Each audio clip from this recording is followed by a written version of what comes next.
First, take out the wireless car charger from the packaging. Loosen the retaining nut to extend the hooks.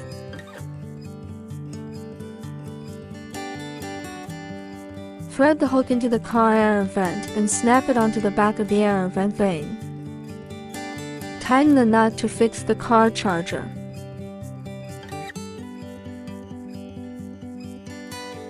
Plug in the included USB-C cable.